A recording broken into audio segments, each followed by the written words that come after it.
You are listening to Talking Images, the official podcast of icmforum.com. Welcome back, everyone. I'm Chris, and we have got an epic episode for you. It's time for an annual look at the best films of the year that was 2022. An episode we could have recorded months ago, as our lists have been surprisingly static, but we just had to go through our extensive watch list and just watch as much as possible to form a good basis. Sadly, this marks the first time Mathieu cannot be here with us, but our regular top 10 presenters Saul and Tom are here as usual as we dive into our very favorite films of 2022. We'll use the same format as usual, starting with our runner-ups, going from number 10 to 6, with the meat of the discussion opening up as we get into our top 5s, with more and more time dedicated to each film as we climb up towards our individual choices for number 1 film of 2022. It's a bit strange without Mathieu starting, but Tom, why don't you kick us off and just tell us what does the bottom of your top 10 look like? Thanks, Chris. Excited to be discussing 2022 films today. So I have seen a total of 123 films from the year according to IMDb. And my numbers 10 to 6 look like this. So at number 10, I've got Joyland, and this is a wonderful film from Pakistan about an unemployed man who finds work at a burlesque house and becomes infatuated with a trans woman. Tackles a number of heavy social issues and combines this with powerful storytelling to offer a unique and unforgettable experience. At number 9, I've got Alex Garland's Men, another bold and brilliant offering from the director. This is a grim psychological thriller about a woman recovering from the suicide of her partner that is perhaps at its best when it dips its toes into grotesque body horror. At number 8, I have Athena, a stunning action film about a violent clash between police and gang members that takes place in a housing complex which becomes surrounded by riot police. Some of the cinematography in this is truly breathtaking, and I know Chris would agree with me on that. At number 7, I have The Batman, and Matt Reeves proves there's still life in The Batman with his suitably gothic and grungy tale of crime in Gotham City. All thoughts of Christian Bale are thrown out the window, with Robert Pattinson being a worthy successor as the next Caped Crusader. And at number 6, I have Fresh, an inventive and unpredictable horror about a young woman who takes a punt on a weekend getaway with a man she barely knows. Stacked with black humour and full of gore and depravity, this is a pretty sick and twisted horror that I had a lot of fun with, and it narrowly missed out in making my top 5. Great to hear that you at least have some strong overlap there, Tom. What about you, Saul? What's your 10th to 6th favorite film of the year that was? I'd first like to start off by saying what an amazing year 2022 was for film for me. I actually already have 7 films from 2022 in my all-time top 1,000, including 2 of them in my top 500. By comparison, I only have 3 films from 2021 in the bottom half of my top 1,000. Also, according to IMDb, 2022 as a year has my 18th highest average rating. And I think this is doubly impressive because I've actually seen 133 films, so more than Tom, from 2022 to date, and yet it's still got such a high average rating. So yeah, I think it's just been an incredible year for film. Because it's been such an incredible year, it's been really hard to whittle down these 133 films down to not only a top 5, but also 5 runners-up. I've therefore decided to talk briefly about the 5 that I like the most that we won't be discussing in depth in this episode. That means that in 10th spot I have Bodies, Bodies, Bodies, which was marketed as a horror movie but is actually closer in spirit to an Agatha Christie style whodunit, as a wink murder style party game turns deadly. As a Gen Z satire, it's also very funny, with the group meaninglessly throwing around buzzwords, declaring themselves allies at all the wrong times, and calling each other ableist. And as a mood piece, there are tons of shots gloriously illuminated in screens and glow sticks when the power goes out. My ninth spot goes to Incredible But True, yet another wacky comedy from Quentin Dupieux, the guy behind Deerskin, Rubber, and Keep an Eye Out. It is a great venture into the absurd and fantastical, focusing on a middle-aged man who just wishes to age gracefully, while his wife's insists on overusing a portal in their home that allows her to age backwards. He also has a boss who is obsessed with his newly installed electronic penis that helps him perform well in bed, but constantly malfunctions. For spot number 8, I have Glass Onion, the follow-up to Knives Out. I took the opportunity to see it in theaters before its Netflix release, which I think really added to the experience because it looks so lavish. And like the original, the murder mystery at hand really benefits from the way Johnson plays around with chronology, drip-feeding us information in small chunks and replaying events before the solution to everything becomes clear.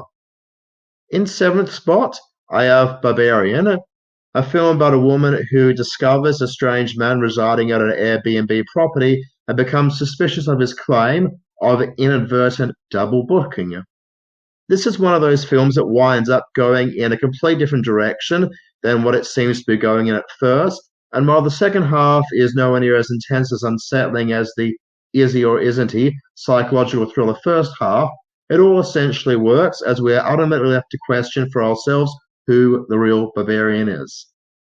Which brings me to 6th spot, which is The Whale, a film that I would have loved to discuss in depth in this podcast, but alas, we're limited to just 5 spots for that. Adapted from a stage play, The Whale is almost entirely set in one living room, but all the resulting claustrophobia from this feels thematically on point for a film about a confined man. The most striking element, of course, is Brendan Fraser's performance. So eloquent and well-spoken, he rarely seems undignified despite his less than healthy physical appearance. And what about you, Chris? What were your 5 runners-up for this year? Well, first of all, so I just have to really agree with you that 2022 was an absolutely excellent year, and that any of my runner-ups could easily have made my top 5 under more normal circumstances.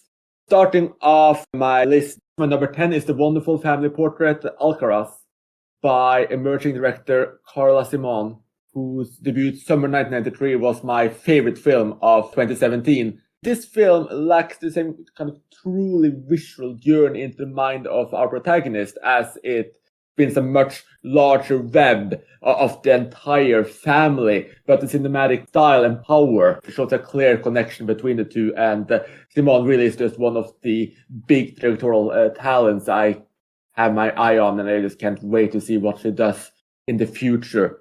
My number 9 is the court drama Saint Omer, which manages to draw us into the unnerving story of a woman who murdered her own child without using flashbacks. It's a fantastic feature debut by Alice Diop. My 8th favorite film of the year is the Norwegian minimalist drama comedy A Human Position by Anders Emblem, which captures and uses Ålesund better than any filmmaker has used any Norwegian city before, at least in my mind. The sense of space is incredible, as is the shot composition.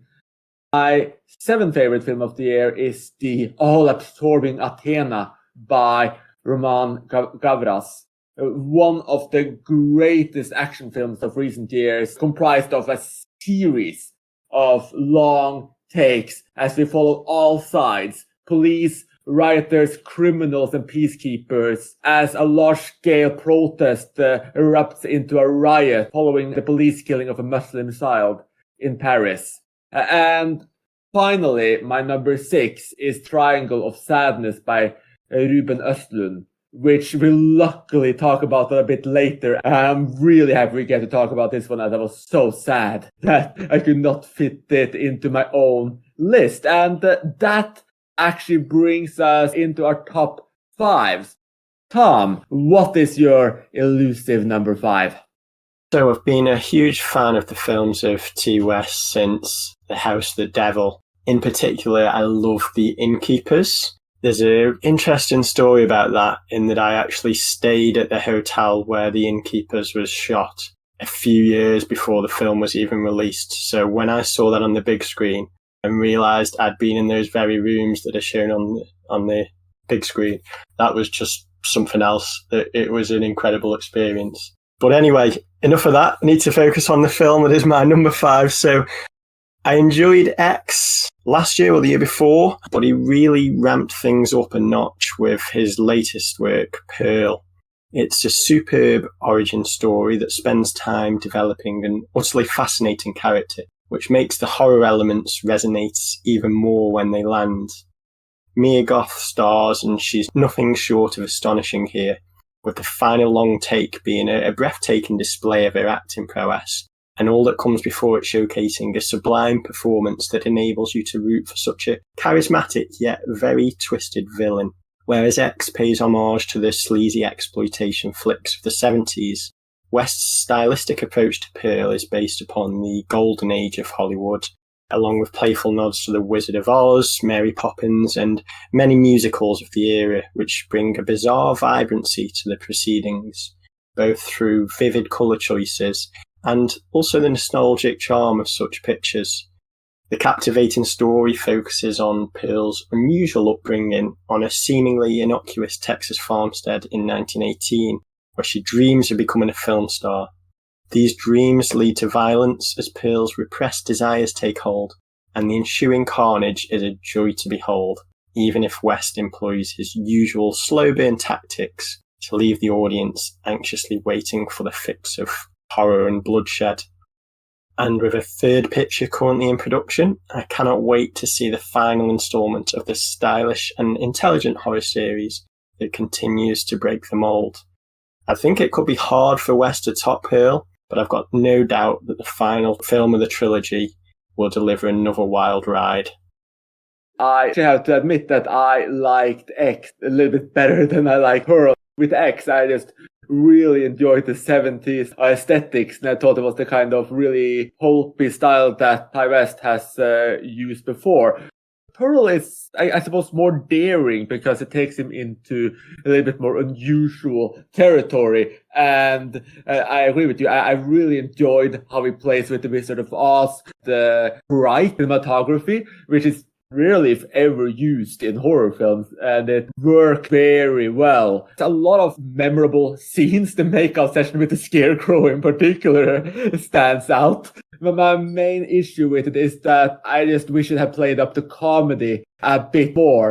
The exaggerated 30s aesthetics can only go so far without diving into comedy or more surreal touches. So I was actually left feeling that it was a bit more quaint and stuck halfway between a solid horror film and a satire or a homage. I just don't think that part worked as well as with X, which really just kind of built on the aesthetics of the 70s and delivered that punch with a contemporary edge. Though Mia Goth is just absolutely unnerving, and she carries the film with her smiles and facial expressions. So just kudos to her. It is such good work.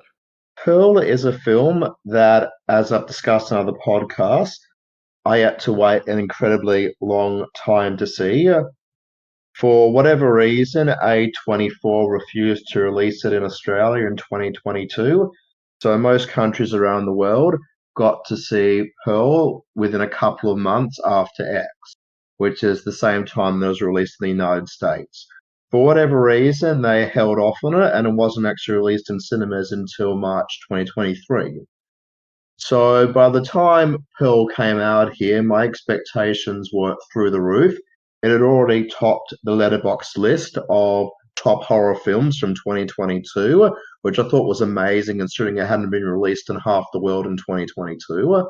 But yet it already topped that list, and it got to the point where it's actually been almost a year since I'd seen X. So I actually re-watched X before watching Pearl. And the interesting thing is that, quite contrary to Chris, I didn't like X as much. I mean, I think part of what I liked about X a lot the first time around was the whole mystery behind it. and we don't know any of the characters could be the killer. We don't know who it is. And that was a really cool and really fun thing. I mean, yes, the 70s vibe was great, but the mystery was, I guess, a lot of what I liked about the first time round, and that wasn't the same the second time round. By comparison, it was a film where we sort of know more about what's going on before we enter into it. Therefore, I would appreciate it a bit more. I did absolutely love it, and I do think it does deserve its reputation as being the superior of the two films. It is very much a psychological film rather than just like a straightforward horror film. Yeah, what you guys have said about Mia Goth's performance, she's heartfelt every step of the way as her actions become more and more unhinged, as you can see how unhappy she is, confined to this farm town life, and feeling that she needs to get out of it there. The vibrant colours, like you've said, guys, is great, although it is interesting that you keep mentioning, or Tom mentioned, being the sort of cinematography of the time, whereas The Wizard of Oz came out in the late 30s and the film's set in about 1918. But definitely very striking colours, which I think just adds to it. You don't really see a lot of horror films that are sort of like set in the daytime or to have such vibrant colours. And what really makes the film interesting for me is, like X, it's a film that's obsessed with movies. So X is all about the adult film world and creating a porno movie, whereas in Pearl, it's also about the love of films and films first coming out. Films in those days, the silent early films, they're still going for some daring things in there. I think you guys have done enough to sing its virtues. All I can do is just carry along with that and say that it is also one of my favourite films of 2022. It's quite rare that we all agree on a horror film, so I'm happy that you guys enjoyed it. Not necessarily as much as I did, but you at least appreciated the aesthetics and what it was trying to do. And I think it is rare to see a horror film tackle something like that, especially invoking the films of the 30s. And it's just refreshing to see directors taking a punt on new approaches and bringing something new to the genre, which really makes Pearl stand out. So I hope every horror fan listening will check it out, but also those who aren't necessarily interested in horror may find a lot to love here, particularly because it is a film about movie making in part as well, and just a love for cinema in general. And what about you, Saul? What is your fifth favorite film of the year? In fifth spot, I have a film that was actually recommended to me by Tom. I'd seen it pop up a bit in my Letterboxd feed, but I was somewhat skeptical of it based on the very odd poster and the fact that the film was set in Iran and filmed in Farsi but made overseas, which had me querying why would that be the case. As it turns out, I absolutely loved it, and the film in question is, of course, Holy Spider.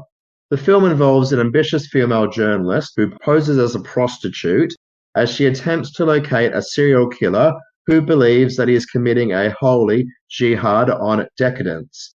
The film gives equal attention to both the journalist and the serial killer before they cross paths, something which makes the eventual crossing of paths amazingly intense.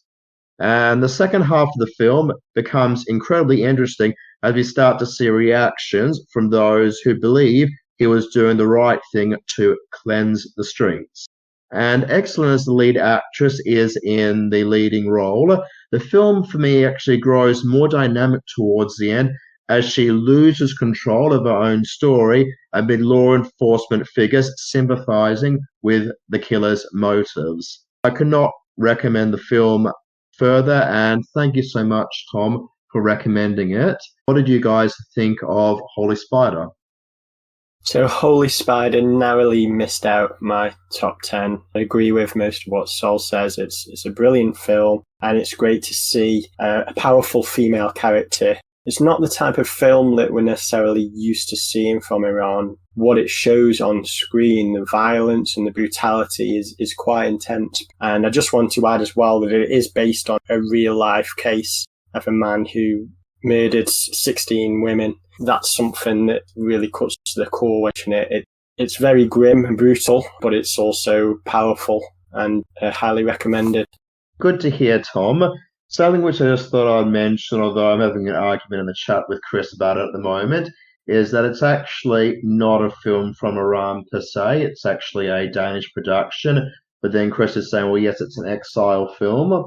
because they couldn't actually make it within Iran, so they got Danish funding for it instead. So I guess it depends how you interpret it. But since I just had the conversation with you in the chat, Chris, what were your thoughts on Holy Spider? I really liked Holy Spider as well, and I agree on a lot of what you say. I mean, seeing a film of this kind set in Iran, but not made in Iran and made with different funding, so allow them to do things we're just not used to seeing in Iranian cinema. You see women without their headscarves, and they're able to explore really harsh violence towards women in a kind of way that you just would not be able to see. It's really daring. Holy Spider is part of a set of films, really, that has been recently made by Iranians in Farsi, but not shot in Iran, because freedom of filmmakers in Iran is, shall we say, very, very poor. What stopped it from being a favorite for me is that while it's based on a true story, it does some tweaks to make the journalist more heroic and involved than she was in the real case. Because I actually had to look it up after I watched it, because it just felt so over the top and slightly unbelievable. That portion of the film just strained incredulity a little too far. I'm not going to spoil that part of the film, but it felt too scripted, that part. It felt too perfect how she got involved. However, much happens after that too. And like you mentioned, Saul, a lot of the strength of the film comes from what happens later, when the Iranian society responds and the country sides with the serial killer. That's just mind-boggling reaction, and its effect sink in. I thought that was such a powerful statement and powerful experience. Thanks for that, Chris. I actually didn't read up about the real life story myself. I knew that it was based on a real story. I didn't know how much was fiction and how much was actually based on real events. So that's interesting to hear. I don't know if that would have changed my perception of it, but I do agree that some of the stuff she does in there does seem a little bit overly heroic. But the way that she loses control of her story, I thought that was very interesting in the second half. And yeah, definitely a very chilling ending. And it ends also with a home video towards the end, which I'm not going to spoil it about. But yeah, very chilling way to end a film, and definitely a movie which made a very large impression on me. What about you, Chris? What was your fifth favorite film of 2022?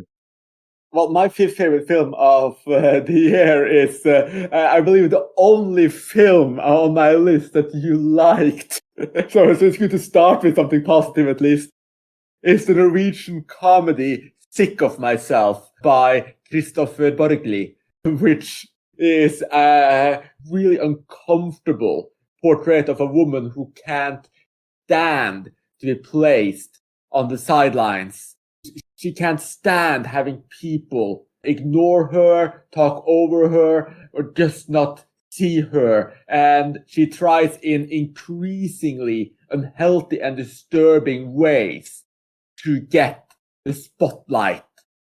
The film walks a tightrope between reality and her own imagination, in a film that is really a perfect example of deadpan Norwegian comedy, which fans of, for instance, last year's Ninja Baby may appreciate, though it also shares quite a lot of similarity with some other big recent Norwegian films. In particular, one of my favorite films mentioned in our 2021 podcast, Grit, and of course, The Worst Person in the World. This is once again a tale of a 20-30-something wayward woman in a place of career uncertainty, and just attempting to, in flawed ways, get what she wants. So the film is honestly even more cringeworthy than Grit. And I say cringeworthy in the best possible way. There were so many times I could hardly watch the screen. It just hurt. It's not a graphic film, even though it has a bit of a bloody opener. It's more the establishment of a character who will try to rewrite herself in every way she can, invent things just to get people to notice her, spin and build on the same story and take things further and further until she just goes off the deep end. It's hilarious for people who get the humor and get the Norwegian deadpan. But it certainly also leans into cultural commentary about attention currency in modern society, and it just remains relentless from beginning to end. Yeah, you are sort of right, Chris, that Sick of Myself was the only film in your list that I really liked. There are a couple of others which we'll get to, which I thought were above average. I thought they were decent films.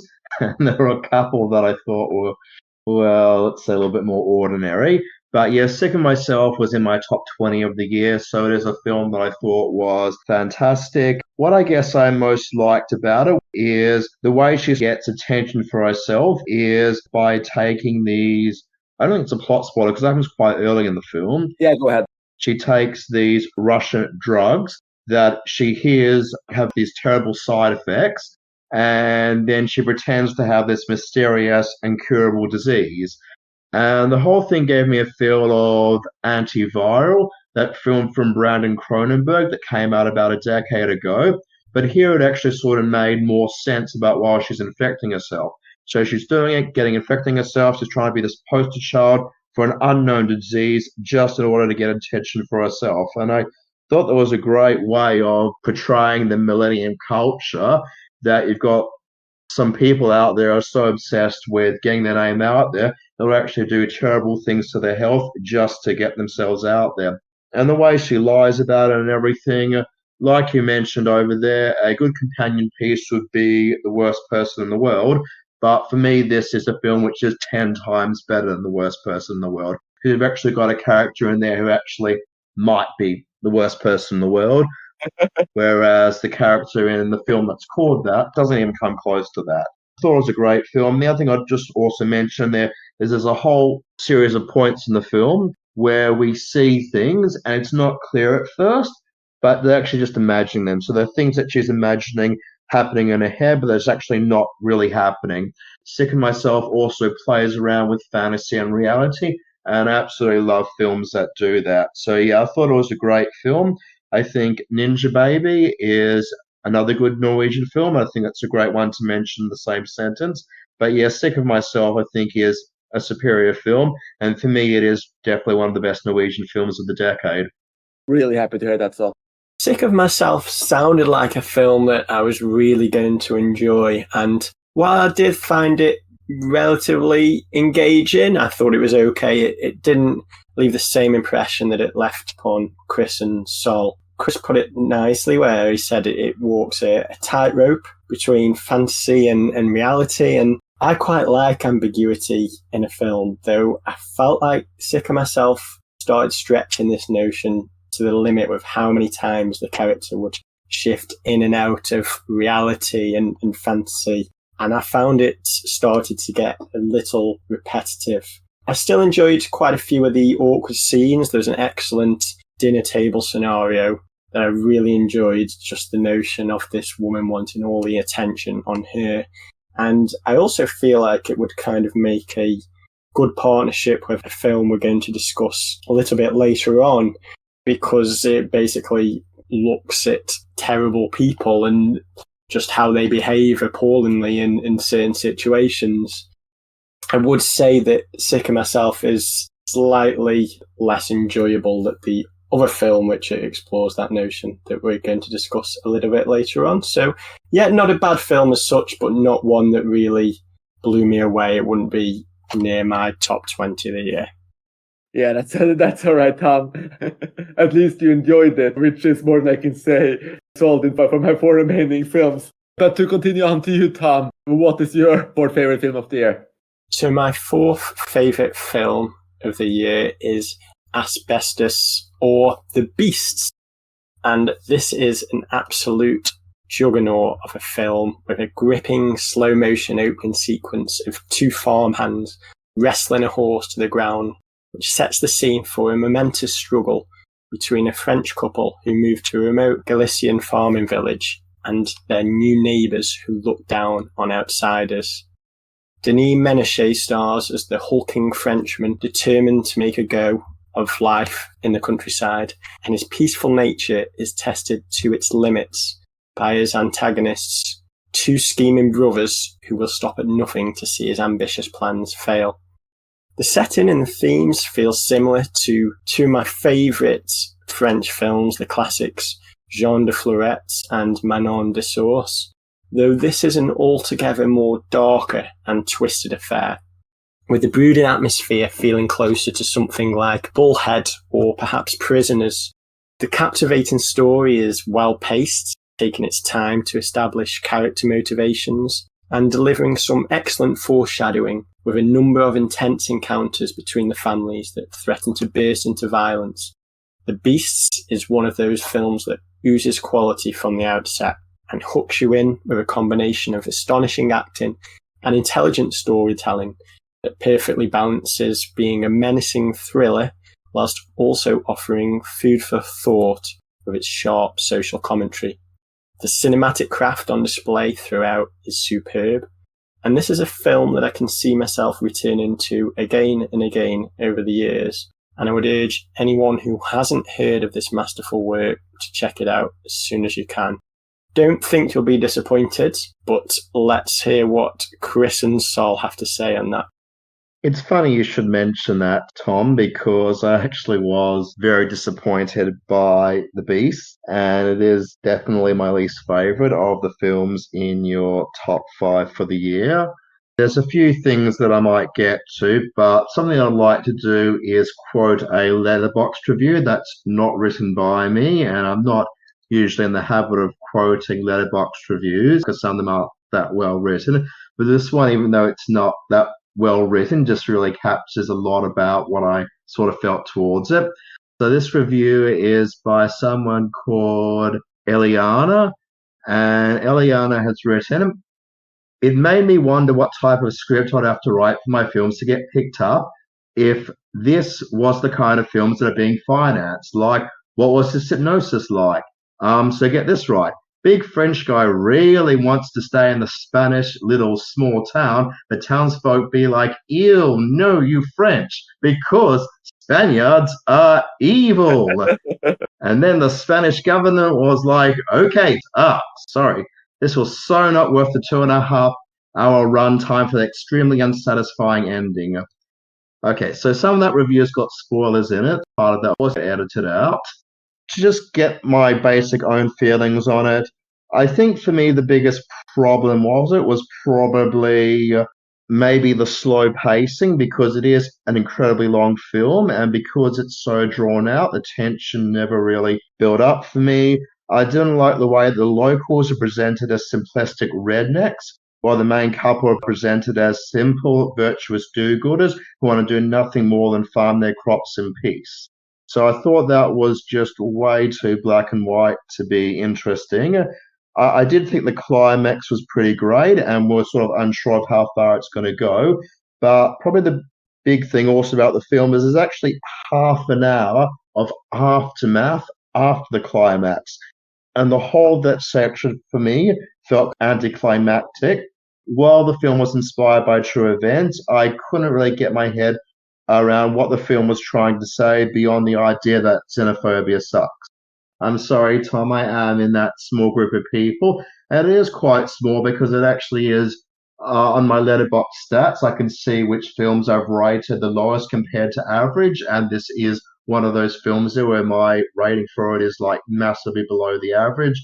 But yeah, I just could not really get my head around the acclaim for the film. I just think it's funny that you say that it's an incredibly long film. It's actually 10 minutes shorter than your next film.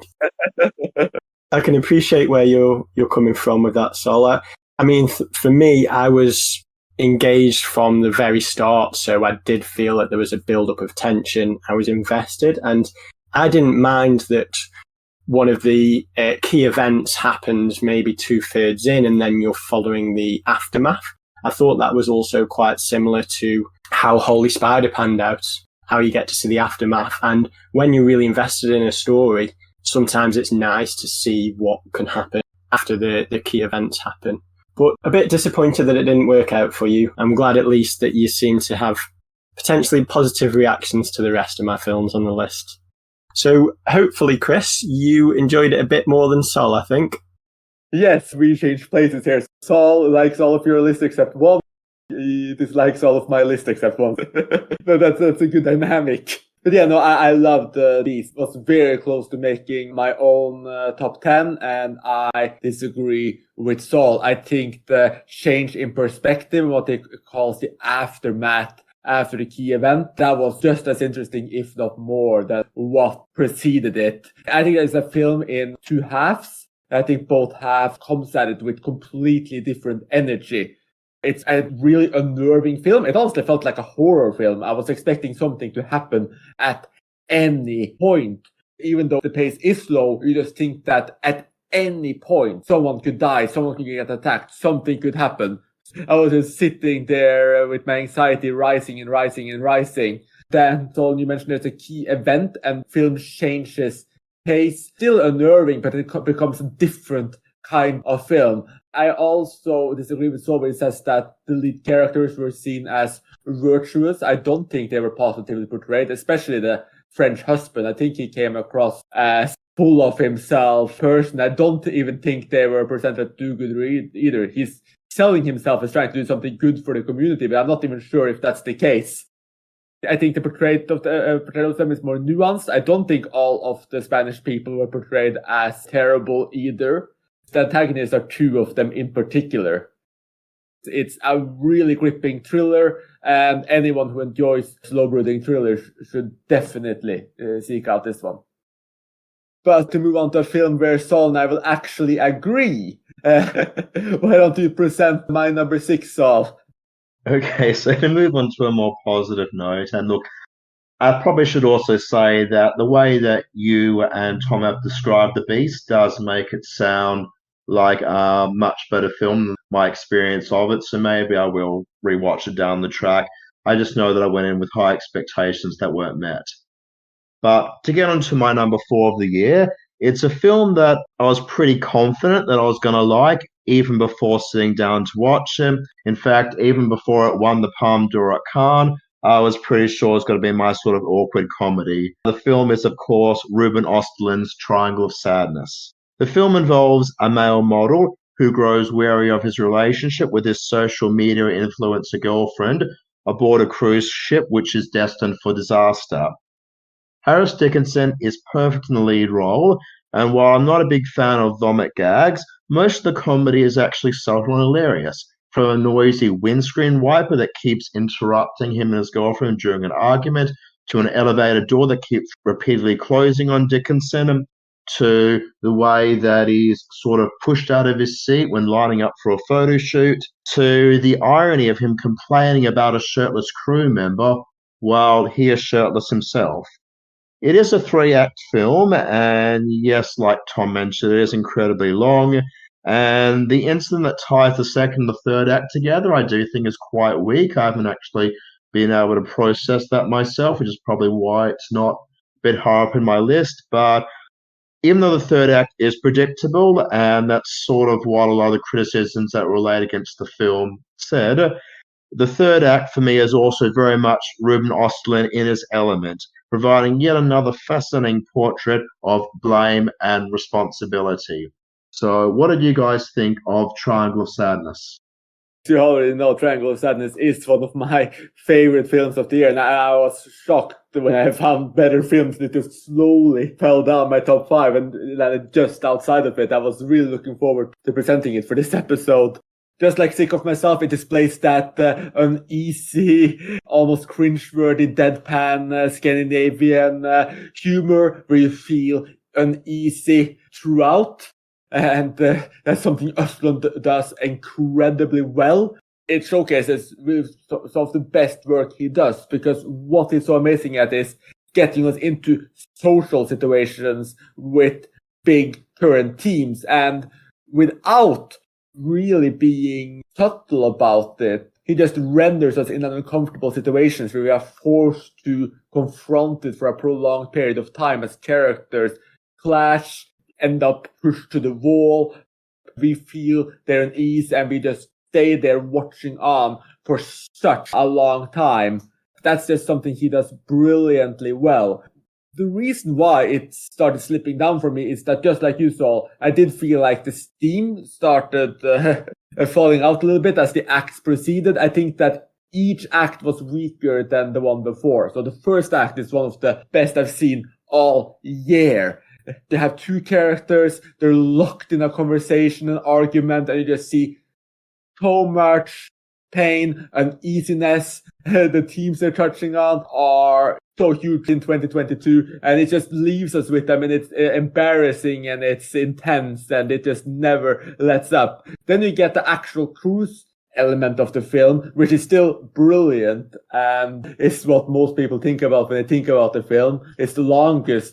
It really brings in, the class differences, etc. And then you have the third act, which I won't spoil too much, but it reverses some of the hierarchies, which could have been really interesting, but it feels a little bit flatter. And that's just where a lot of the air came out of the balloon and the reason why it did not end up being in my top 5. But yeah, it's an absolutely brilliant film. Each of the acts are strong on their own. We've got a film that we all agree on here, and this was the one I was referring to when I was discussing Sick of Myself, basically talking about terrible people making fools of themselves, because the main characters in Triangle of Sadness, you'd love to hate them. They are arseholes, but it's such a pleasure to watch them scheming and manipulating each other and those around them.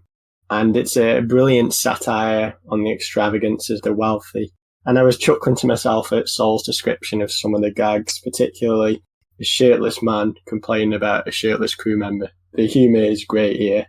And one thing that really worked for me, quite a personal thing, but partway through, there's a brilliant song choice where they play a song called New Noise by a band called Refused. Now, I've seen this band live a few times, and the song used to always be on in the club nights when I was out back in my university days. And I had no idea that was on the soundtrack. And sometimes when you hear a song that you absolutely love coming out of nowhere in a film, it really connects with you. And it was so good to see. I had a lot of fun with Triangle of Sadness. Even though it was quite long, that wasn't a problem. I was hooked throughout. And yeah, one that I recommend a lot. This is a really good pick by Sol and Chris as well. Yeah, really nice to hear the positive reactions from both of you because, yeah, it's a film that can be a bit divisive. I mean, comedies are always divisive, but definitely a lot of things that the film did well. I like Tom's description of it being about terrible characters making fools of themselves because that is partially what it's about. Do like the third act, especially all this squabbling over breadsticks, or was it pretzel sticks? I mean, that's classic Ruben Östlund stuff. They're not going to take responsibility for it. Yeah, it's a great film, and anybody who hasn't seen it, I'll definitely recommend going out and seeing it. What about you, Chris? What was your number 4 of the year? So my number 4 of the year was Rimini by Ulrich Seidel. And I'm embarrassed to say I've actually never seen a Seidel film before. I really just need to sit down and watch more of his films. The sequel, Sparta, is not as great, but is still just a really uneasy experience, though they're also a bit of a yin and yang in tone. What's special about Rimini to me is the way it captures a desperate energy from the lead, almost comparable to Mickey Rourke in The Wrestler, but here we are faced with an aging, drunken pop star with just no chance of a comeback. All he has left are a few aging groupies who he plays to in winter. It's this wonderful summer vacation town, now almost desolate, trash everywhere. And he's just standing there singing his heart out with no accompaniment. He just pushes, the CD player and it plays the backup music. These almost empty halls of fans. It's really quite sad. The scenery is used incredibly well. It's trashy. It's cold, often neon clad, and you just feel this abandoned, dirty town in its essence. And our lead is equally seedy. He's sagging, doing everything he can to make ends meet, including renting out his fading villa, sleeping with fans for cash. Then the drama increases as his estranged daughter returns with her Muslim boyfriend asking for money. And nice touch for xenophobia as well. And the clashes between them, his overall confusion turns him into an increasingly pathetic Wretch. It's an absolutely wonderful lead performance that carries the film, while the style itself brings it all home. Cold, brutal, and cutting from beginning to end. Just a fantastic discovery for me. So this is the film I enjoyed the most out of Chris's top 5. Ooh. And I'm really glad that he brought it to my attention, because I probably wouldn't have sought it out if he hadn't recommended it. So thank you for that, Chris. And I think you make a great comparison to Mickey Rourke and the wrestler here. I mean, it's such a superb central performance. At times it feels like we were almost watching a documentary about a real person, not a film about an invented character. I mean, the way the main actor inhabits his role is worth watching the film for alone. But then we get some real kind of twisted humour, along with a real sense of sadness at how his glory days have long since faded. And I've been to Rimini, and the side of Rimini that is presented in the film is very different to what I saw, and it really works well, the choice to set it in winter and just the kind of reflection of this faded wannabe musician, and it's kind of depicted against the background of a faded holiday town during winter where not many people are around. And the performances where he sings in front of the crowds of his aging groupies are, to me, I found them really amusing. They remind me of a certain type of British holiday that any British listeners may be fond of, where you've got these kind of second-rate performers entertaining a crowd that are not massively interested. Although in this case, I suppose they are his dedicated fans, but that's what it kind of felt like to me. Thanks again for the recommendation, Chris, and I hope other people will seek this one out. While I don't absolutely love Rimini, it's probably my second favourite of Chris's films that he's selected for his top 5. It just gets worse the higher up I get. I like your number 2 better than your number 3, but yeah, it does sort of... The podcast will end on a very sour note, but what can we do? Yeah, this is why we need to Yeah. So look, like Tom and Chris have mentioned, the lead performance is absolutely amazing. Michael Thomas is sensational in this, and I think largely because it's a very body language heavy performance. I don't know if it was mentioned too much by Tom and Chris. I don't recall them saying it, but majority of the film is actually shot in long shot. There are some medium shots in there also, but most of the film takes place in long shot with very few close-ups. And therefore, a lot of what Michael Thomas does when he's acting, it's all about the body language, because we hardly ever get to see the face, which I thought was an incredibly interesting way to shoot a movie, especially because, like Tom said, it sometimes feels like we're watching a documentary. That's how realistic the performance is. In addition to the tendency for long shots, I also liked the neon in the film, especially at night. As you guys have mentioned, the place is almost desolate. It's like a faded holiday town. And just seeing him wandering these streets at night in all the neon was just amazing. I guess for me, it was more of as a narrative that the film didn't quite do it for me. Over half an hour passes before the daughter arrives. And the first encounter was kind of interesting because he's flirting with her without realizing that she's his daughter. So I thought that was a very interesting introduction for the characters. But then you're sort of expecting the film to be about them learning to reconnect, and then it sort of isn't. And the daughter's just so standoffish. I mean, I guess you're coming from the point of view that, yeah, he's not been a particularly great parent, but I just found the daughter incredibly hard to sympathize with or like, and the way she's making him kneel before her, that part of for me didn't quite work. The other thing which didn't quite work for me, which might be my own fault because I'm an incredibly big fan of the producers, is the second half of the film. What Michael Thomas gets up to sort of reminded me of Max Bialystock in The Producers, with the way that he's trying to get funds, because I don't think it spoils it too much that the daughter sort of asks for a bit of payment from the father, or for him to sort of make up for what he never provided with when he was younger. Now, because he doesn't have the money, he becomes a bit of a Max Bialystock. The only thing is that the movie isn't really played for laughs. So that for me was a little bit strange. But look, overall, I didn't love the film. I didn't think it was a particularly great film. I didn't think it was a good film. I liked it overall, but mainly on account of the lead performance in there and the way the film was shot as a narrative.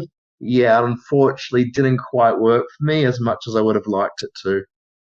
Yeah, that's perfectly all right, Sol. I mean, I will say that I do actually think there is a comedic element to it, even though a very, very bleak one. This kind of bleak comedy or satire, whatever you want to call it, Austrian doom. This kind of just stabs at you, like Östlund if he decided to become far more depressive. But yeah, no, I don't think Endgame is meant to be played for a laugh out loud experience like the producers. I think it's more about just our lead becoming more and more pathetic, and that worked for me. But this actually brings us up to our golden plateau of the top 3 of 2022. So, Tom, which film got the bronze medal?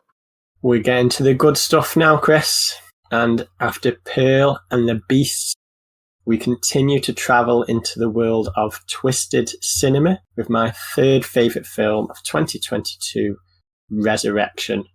It's a dark psychological thriller that spills over into the realm of horror in its final third, as Rebecca Hall plays a career-driven single mother who comes face to face with demons from her past in the form of her menacing ex-boyfriend, played by Tim Roth.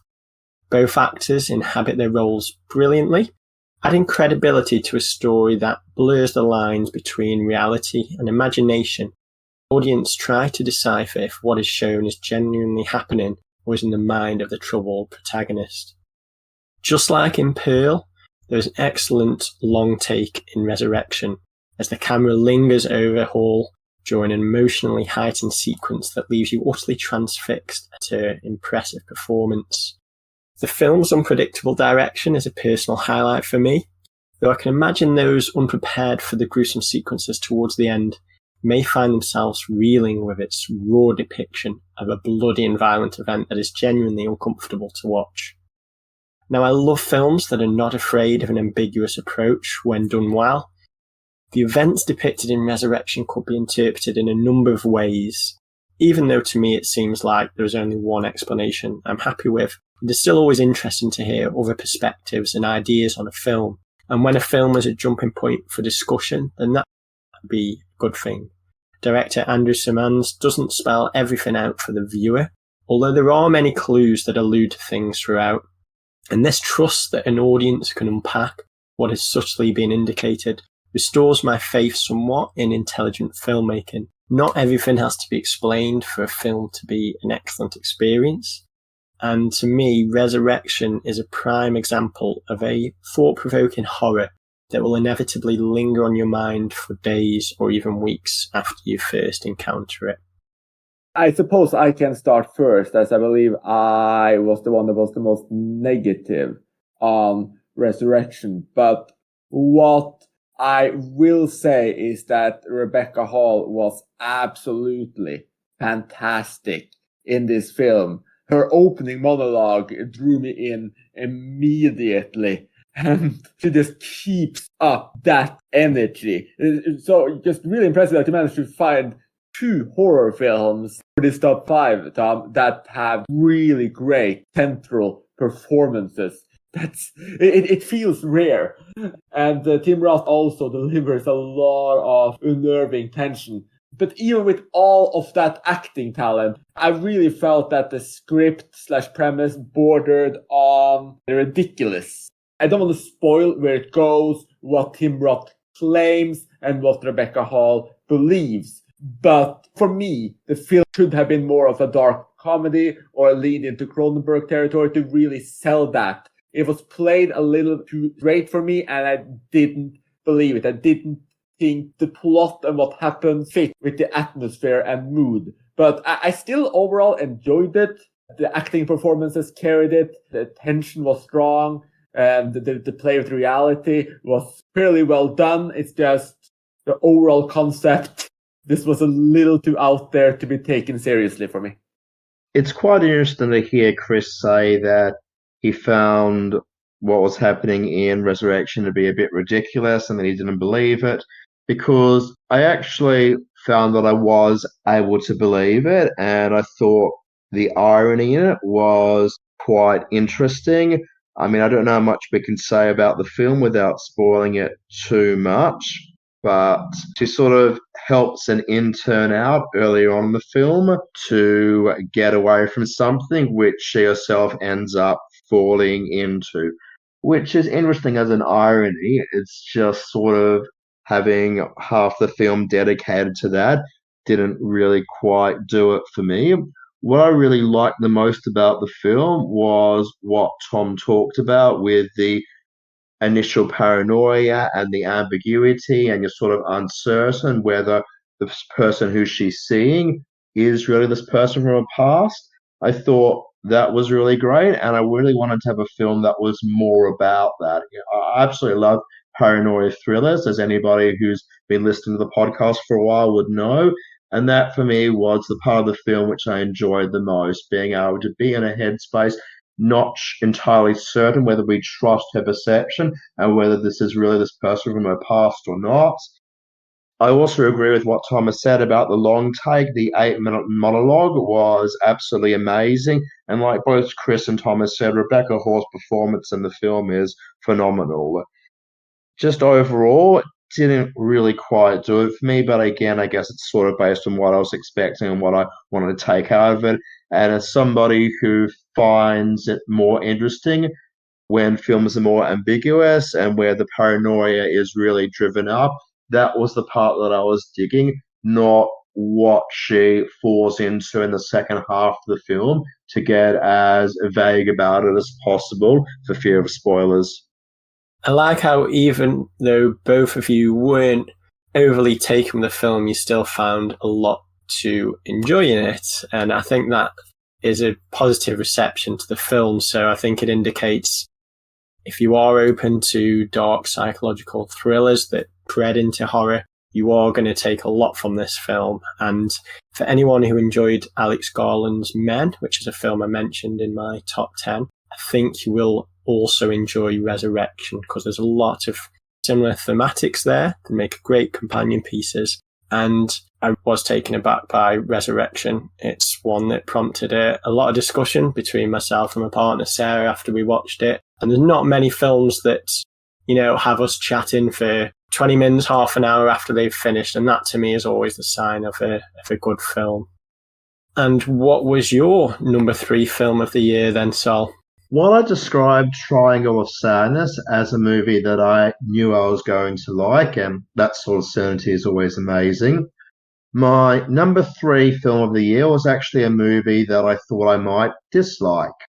And when the film opened on 2 individuals getting covered in elephant poo, my heart immediately sank. Why had I agreed to see this 3-hour film in the cinema? Could I really endure 3 hours of elephant poo gags? Of course, the film isn't all about that, and in fact, the opening of the movie is metaphorical, focusing on a man who rises from shoveling literal crap to momentary fame and fortune. The film that I'm talking about is, of course, Babylon. While very long, the film is a very intense ride with several standout sequences as we follow film personnel during the difficult transition from silent to sound. My second favourite part of the movie has the crew trying to film a brief sequence wide for sound with constant interruptions and retakes.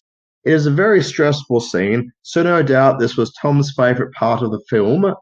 My own absolutely favourite part of the movie, though, is probably the part that involves Tobey Maguire and a near surreal trip through an underground lair that feels like the stuff that nightmares are made of. Whatever the case, the film culminates on one hell of a final note, including an absolutely breathtaking montage sequence that really captures the power and immortality of cinema. I had tears in my eyes at the end of the film, which I could have never expected from the ridiculous note on which the film began. So, what did you guys make of Babylon? I really like Babylon. There's just so many incredible set pieces here. I mean, the opener, not the elephant bush shoveling, because that was a bit too ridiculous and started me off with low expectations. But once you actually get to the party, the skill and the grandeur, it brought Soy Cuba to mind, to be honest. It's just spectacularly done. You feel how huge it is. You feel the extravaganza of it all. And it manages to frame so many characters within it. It's breathtaking. And Cassell really showcases just what an excellent director he is when he manages to carry out set pieces like this on so many occasions. The film was a little too bloated for me, and I honestly thought that some of the side stories were a little flat. Brad Pitt was excellent in this film, but his storyline, while has a bit of tragedy, it has a bit of Star is Born kind of vibes to it a little bit, it didn't pack that drive. And I have to say that there's a mob story that goes into, which I felt just got a little bit over the top and silly. I mean, it plays with over the top throughout, and I think if you can embrace that over the top nature of it all, the film will really pop for you. Though I thought it was a little bit of a mixed bag with highs and lows, a bit of a roller coaster, really. But just, a really good film, brilliant direction, fantastic acting. Just a really, really strong film. I think I would agree more with Chris than Sol in his depiction of the film. I mean, any film about the movies usually sits well with me, and it certainly captures a outrageous side of Hollywood in a very entertaining manner. Though not all the segments are effective. And it's funny that the scene Sol mentioned, the stressful scene where the shot keeps getting interrupted, that he thought it might be my favourite one. I actually thought that was perhaps the weakest one, and it was where my interest started waning. Much more enjoyed the ones with the excellent epic scale, as Chris said, but agree that it was a little too bloated. My favourite segment was when they go down into the basement of the mansion, and there's all sort of horrific things going on in there. The lighting and the colour palette throughout that was great, and I really enjoyed it when I can't remember if it's a crocodile or an alligator came on the scene. And that reminds me that we didn't even mention the crocodile or alligator. Sorry guys if there's any crocodiles or alligators listening that I'm confusing you both. But whichever one appeared in Pearl as well, that was an excellent inclusion there. I did enjoy Babylon, but I did feel it was a little too bloated and a little too long for its own good. With some tighter editing, it would have been a very good film. But as it stands, it's a good film. One that I feel misses its mark somewhat. I'm glad both of you enjoyed Babylon, even if you didn't totally love it, because it did get some quite negative immediate reviews. I mean, obviously lots of positive ones, but a lot of complaints also afterwards. So I think it's one of those films where it might take a while for the fan base to truly warm up, but I do really think it's a movie for the ages with its portrait of films and just tributes throughout to Singing in the Rain. I'm a massive fan of Singing in the Rain, so I was probably always destined to love the film. In terms of being bloated, probably the part with the jazz musician, that storyline didn't quite grip me too much. The Brad Pitt stuff, which Chris mentioned, I actually really liked that part of it. And I thought his final scene was so amazingly dignified. You sort of just got the door open. We don't venture inside the room. We can sort of fill in the blanks for ourselves. I think his character probably represents the one who's probably most shafted throughout the progressions of the film industry. But then again, the film's sort of, I guess, about how the film industry eats people up and swallows them out. And the film's a bit overambitious and a bit over the top, as I guess some Hollywood productions are. But I've only seen the film once, so we'll eventually see it twice, and I guess that's when I'll probably make up my final mind about all the side stories. It is incredibly long. There is a lot going on there, but I don't think I was ever once bored throughout it. And by the end, I was just so moved by it that I was delighted that I was able to talk about it as one of my top 3 films of the year. Speaking of top three films, it's probably your time to chime in. Chris, what was your number three of the year? My third favorite film of the year is actually a documentary, which I've been interested in it since I heard about it for the first time. I didn't come in with that big expectations, and the film in question is See You Friday, Robinson by Mitra Farhani, which showcases a rather unusual and extended conversation from two different countries between Ebrahim Golestan and Jean-Luc Godard. It's just a beautiful document of a most unusual attempt at communication. And as it continues, it moves from frustration and word games, if you will, to what can actually be understood as a genuine connection. The film starts with the idea that it's just bizarre that these two huge directors, both internationally famous in the 60s, never met, with Farhani setting them up as the modern day equivalent of pen pals. These two men have never had a conversation, even on the phone, but through Farhani's setup, each Friday, one of them will write to the other, who will respond the following Friday. Golestan wants to discuss the great issues of art, the present, and history, while Godard may want to as well, but communicates in fragments, video shorts, either with himself or just samples of pictures and art and specific references, to a point that leaves Golestan just completely bewildered, trying to decipher it all, unsure if there's any meaning in it, and just becoming increasingly frustrated. The energy matches a child trying to solve a riddle, but it ends up giving us insights into how both men's mind work. However, it's with their health issues that the two start to become more relatable and human. Farhani's filmmaking itself is also incredibly dynamic and effective. She creates a great atmosphere in Golestan's home and builds visual tension with unusual composition. Our characters and their minds are put at the forefront, and their body language and movements are captured beautifully, especially Golestan's, whose home functions as our center. I think the film is even more exciting for fans of Godard, as his scenes are filmed by his regular cinematographer Fabrice Arano, and much of the content he sends himself is like mini works, allowing you to pry into his mind. The film is frequently funny, but overall it's just a beautiful look at artists in their twilight years, made especially poignant by Godard's recent passing just after the film's release. It's a must-see for fans of both men, just a beautiful artwork showing the prowess of Mitra Farhani, a director I just really need to explore further. Chris's description of the film being a must-see for fans of either director is probably fairly accurate, but I'd say maybe die-hard fans rather than just any fans, because I'd say I'm probably a moderate Godard fan, but definitely not as much as Chris is. So I guess for me, this was a film that pretty much, I think I even put it in my letterbox review, I said it pretty much does what it says on the tin. It's filming correspondence between the two men. Like Chris said, Godard's correspondence is a little bit strange and requires some deciphering. And I think Golestan even claims that Godard's just playing ping pong with him.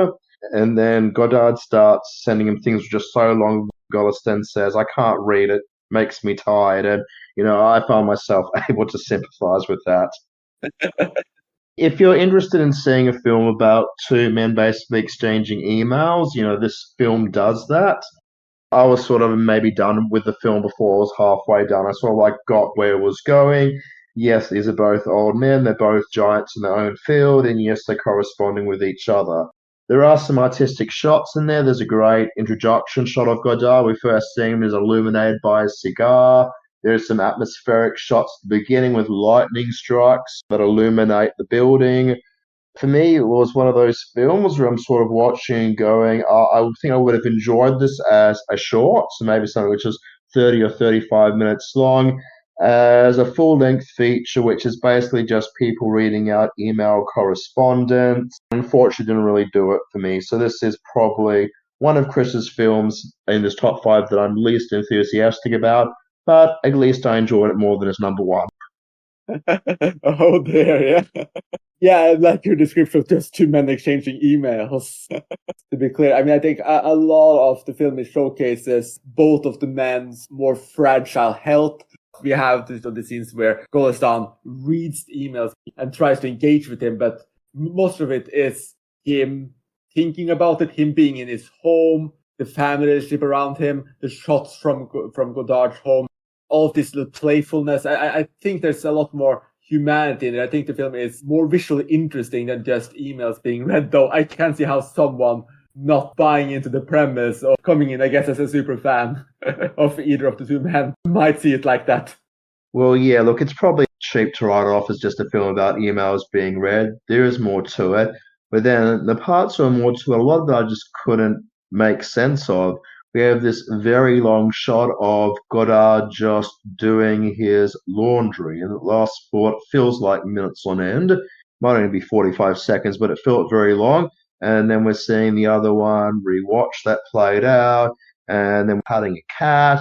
And I'm sort of like, surely these shots aren't random. What's really the purpose of it? So there is more than just reading out emails, but the other parts are in there, other than the atmospheric part with the lightning and whatever. Just have me scratching my head a little bit too often for a film of its length.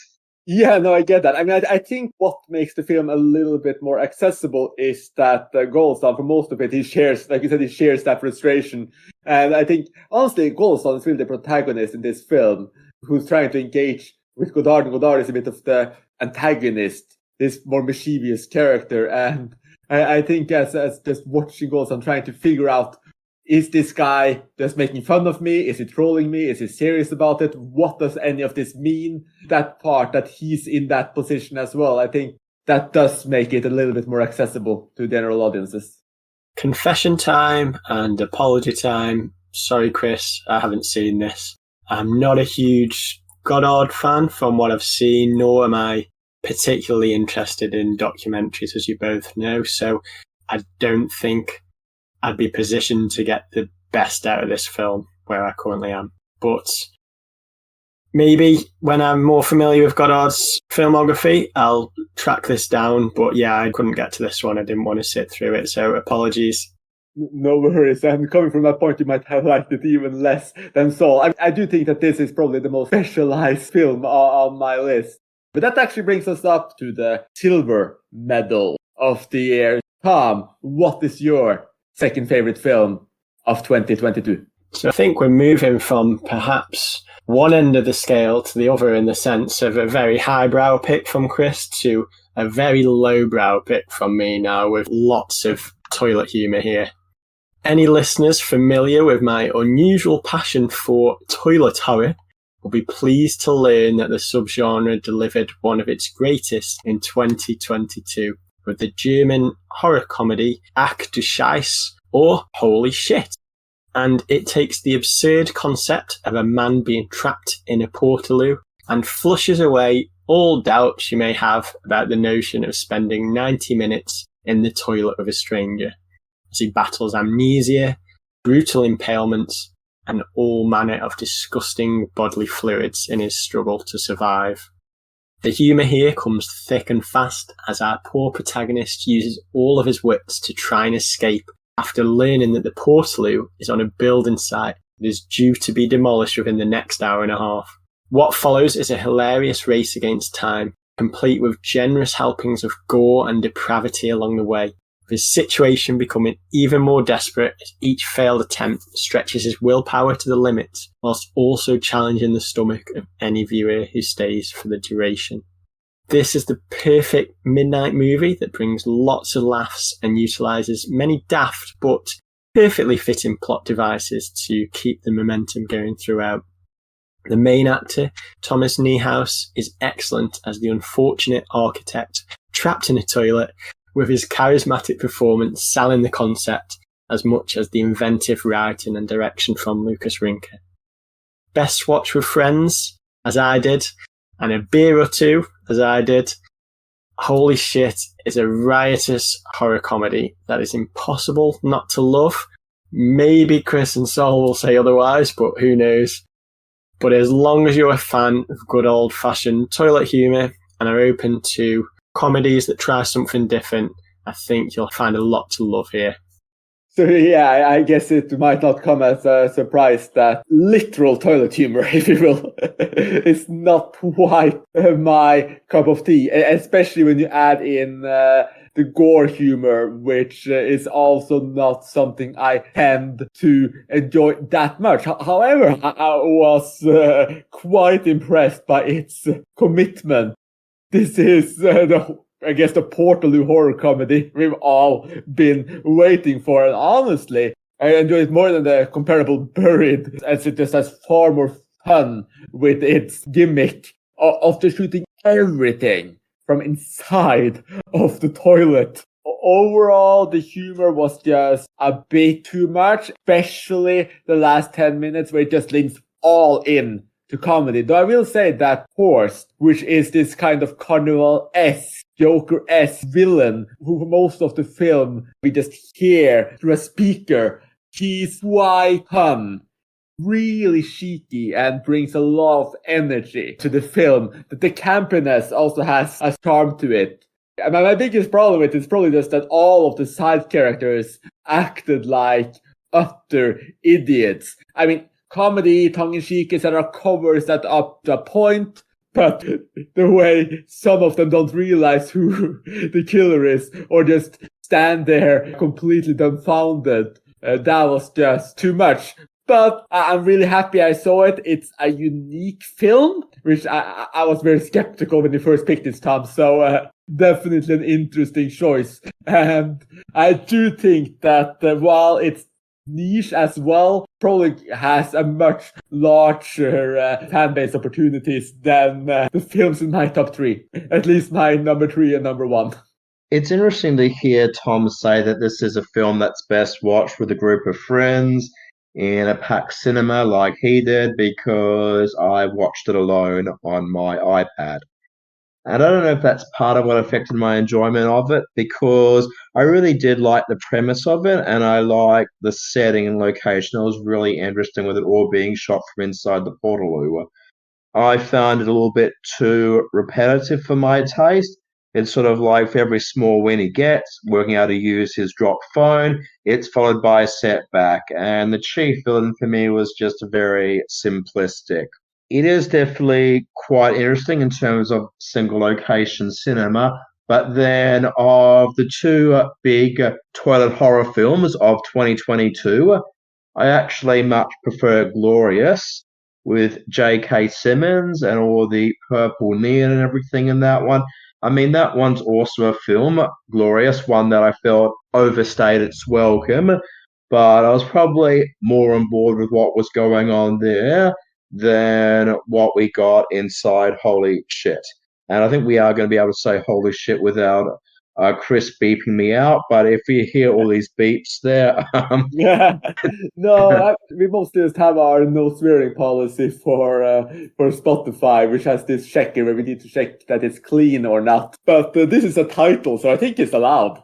Well, I don't know. Well, there's a German title, but I can't pronounce it properly. I'm not even going to try. I mean, it is Scheiss, but I don't know how to pronounce the words before that. So we'll call it Holy Scheiss for now. So yeah, my short take, yeah, not a bad film. Interesting premise. Overstay its welcome a bit. And I'll definitely prefer Glorious. If you're somebody who didn't get a whole lot out of Holy Scheiss, I'd still recommend checking out Glorious, because toilet horror is an up-and-coming genre, and I can't wait to see what else comes out. Off the toilet. Nice shout out for Glorious there, Sol. I also really enjoyed it. I don't know, there's something about Holy Shit that just worked for me.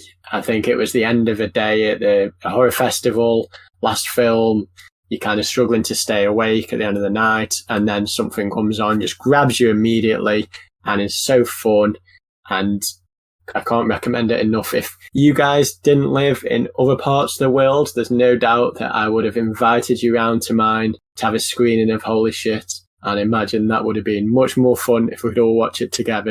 in years to come, we'll fly you over to the UK and we'll sit down and have a special Talking Images screening. That would be great. We'll make it happen. That would be amazing. Maybe with a different film. We'll see. And moving on to you, Saul, which film are you handing out the silver medal to? My number 2 of the year is a film that I was extremely skeptical about seeing, even more skeptical than Babylon. At least with Babylon, there was a decent director behind it. The film had some good word of mouth, and my best friend couldn't stop raving about it. With my number 2, on the other hand, it was a sequel to a film series that I thought was perfect as is. It came from the directors of one of the most overrated horror comedies in recent years, and I'd already heard at least one damning report going in. It was therefore to my amazement that I absolutely loved the film, to the point that I actually saw it twice during 2022. The film is, of course, Scream 5, or Scream, to use the title that appears on screen. Not quite a remake, the movie intelligently riffs on the recent franchise trend to create requels in order to appease fans of the original without disenfranchising newcomers, while the film amusingly follows the discussed rules of requels itself.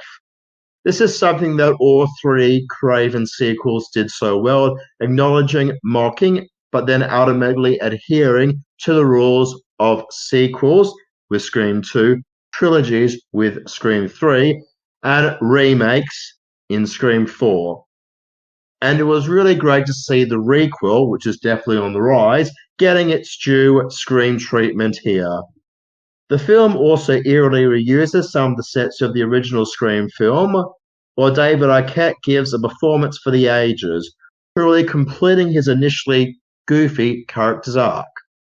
As it says in the film credits, for Wes indeed, this is an incredibly respectful follow-up to the initial 4 films, as well as a movie prepared to do its own things at times.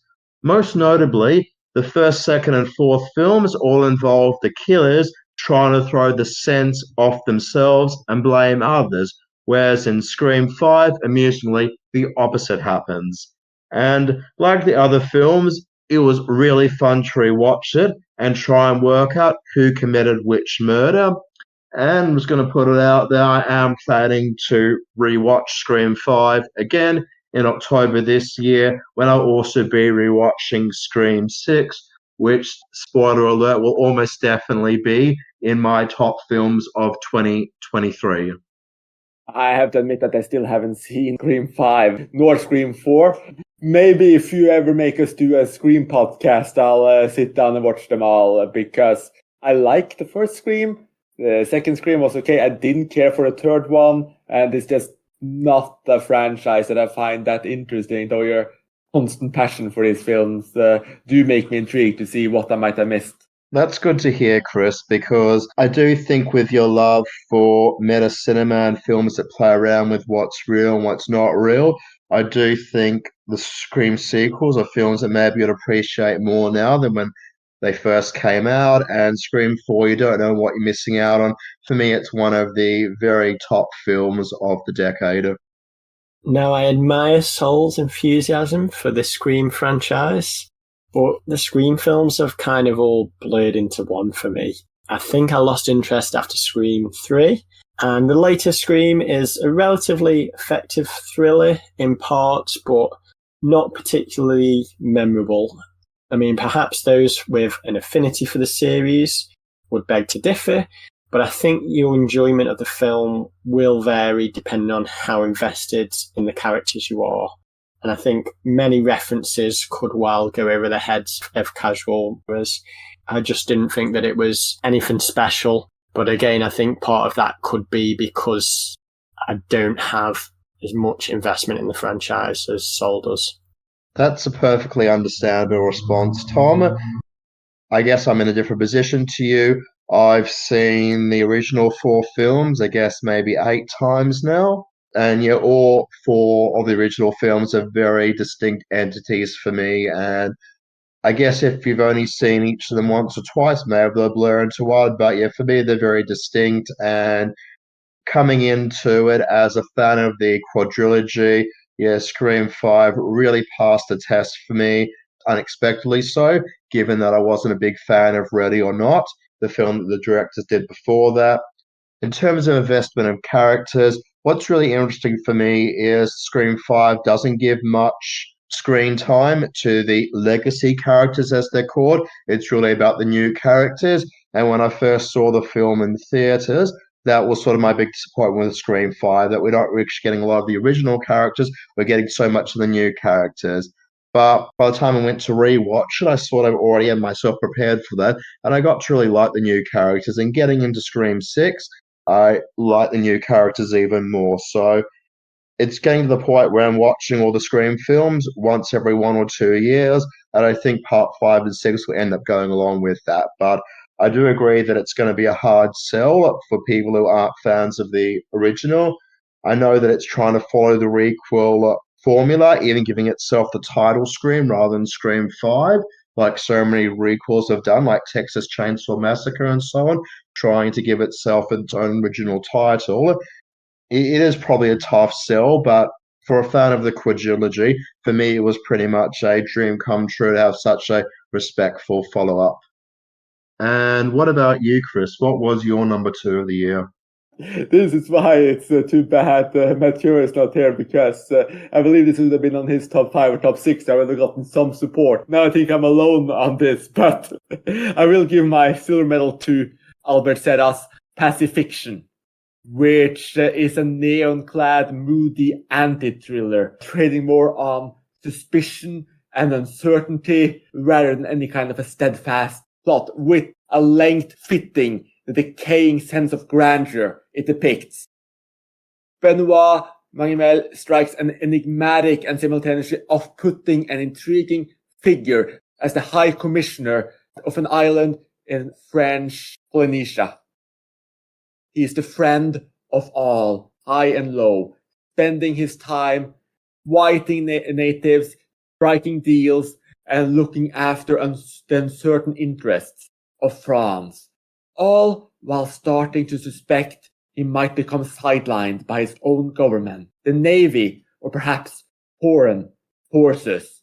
His life is bloated, outmoded, and while his suits are not exactly white, they're quite pale. He's clearly very much the embodiment of colonialism, but in the environment of today, which is interesting because just with a few tweaks in technology and music, this film could easily be set in the 1800s or the 20s, 40s, 60s, etc. It's a timeless fable, perhaps of madness or rather megalomania, but this is a megalomania shared by more than our protagonist. The dirty, libertine world conjured up by Serra's atmospheric shots and slow-brooding pace, coupled with characters with uncertain loyalties, motives, and goals, and a mystery that may lead to everyone's doom, fuels an enigmatic and questioning suspense that lasts throughout its runtime. That said, those wishing for a more straightforward plot may indeed be disappointed, if not a little bit bored, and I can certainly see it being a rather divisive film. All the same, it did actually make a lot of top lists in various arthouse publications, etc. So at least the arthouse crowd is quite behind me on this one. I even see from the chat that Tom liked it, so I'm really happy to hear that, Tom. I did like Pacifiction, though I do have qualms with it. Some things that kind of left me disappointed, and I think your description of it as an anti-thriller indicates where my thoughts lie with it, because there was a great build-up of tension and mood throughout. The atmosphere was on point, there was a strong score, breathtaking cinematography, and there was lots of really fascinating conversations. Some of them turned a little heated, but I was really engaged and invested in Pacifiction. for perhaps maybe the first hour and a half, 2 hours. And then this could possibly be a minor spoiler, so I'm just going to put it out there in case someone wants to watch it and go in blind. But to me, it felt that it leads to a relatively lackluster climax. It left a bit of a sour taste behind. All this excellent tension and atmosphere that is created really led me to believe that something, I don't know, kind of explosive or something intense was going to happen in the climax. But I felt like it just kind of simmered away and not much really happened. And I get that that is the overall point of the film and why it went in that direction. It just left me a little unsatisfied. But I mean, there's an excellent central performance. I did enjoy it, but my enjoyment was kind of muted somewhat because of where the film went. Perhaps if I revisited it and my expectations are tempered, there's a chance I may well enjoy it more. But it was an interesting ride and one that I'm definitely glad that I watched. Really happy to hear that, Tom. And I will actually agree that anticlimax at the end and the whole prolonged section there is actually what moved it away from being my number one of the year. So I do agree it was a slight decline towards the end, though. The shots during the close to final dance sequence did actually remind me a little bit of You Travail, and I still really enjoyed it. But I can definitely see where you're coming from. Pacifiction is my favorite of Chris's top 3 films. Ah, no. Yeah. And overall, it's probably tied with Rimini as my second favorite of his overall. The big points for me that definitely worked were the lead performance, as both of you have mentioned. The lead actor is sensational in it.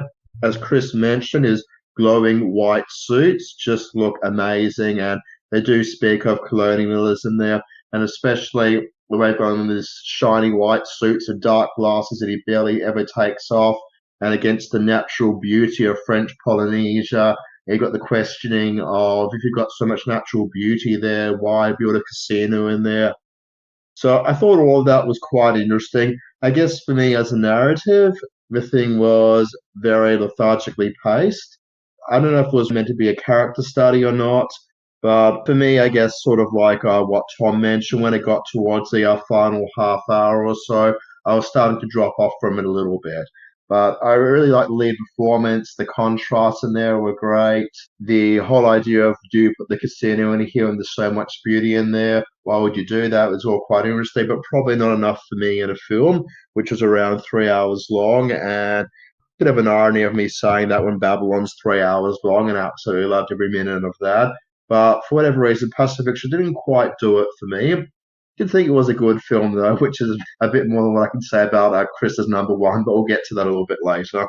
And with that surprising positivity from both of you, it's good when I have my expectations low.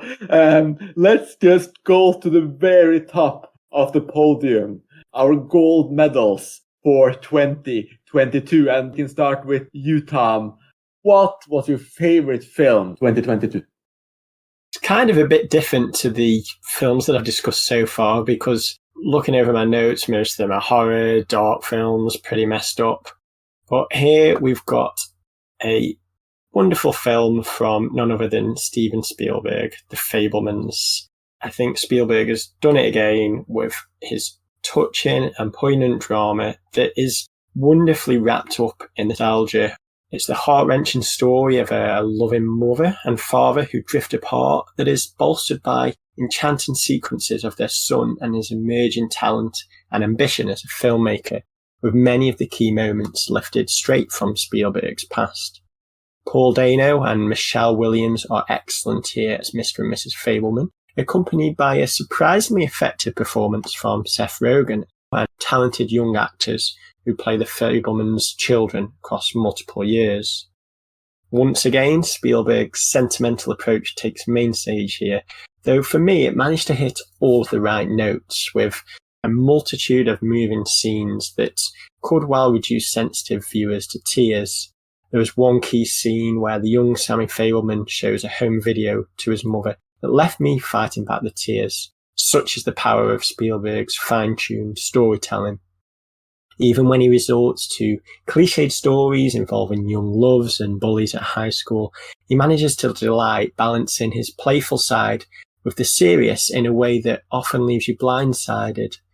This is, at its heart, a coming-of-age tale, but it has a universality in its depiction of family life as a young child. It refuses to shy away from the traumatic events that can shape a child's future life, whilst also reveling in the joyous memories that will inevitably last a lifetime.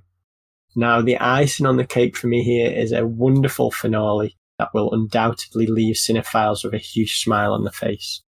I don't think you have to love films as much as I do to get the most out of the Fabelmans, but those familiar with Spielberg's back catalogue and the American classics that it lovingly references are likely to get a huge kick out of some of the surprises along the way in this brilliant film. The Fabelmans was a film that I was a little bit cautious about. I think I might have mentioned it in the Hype podcast as one of those films that was getting talked up towards the end of 2022, where I was saying, I don't really mind whether I see it in the cinema or whether I see it at home afterwards. I ended up seeing it in the cinema, and it was a jam-packed cinema screening.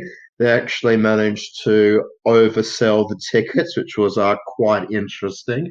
They paused the film during the trailers. We had to inspect our tickets to try and work out what was going on and why there weren't enough seats in there. And one of the tickets had the wrong date on it. But I'm going off on a tangent here. Interesting seeing it in a group setting, because obviously you get the reactions of the people around you, everything going on.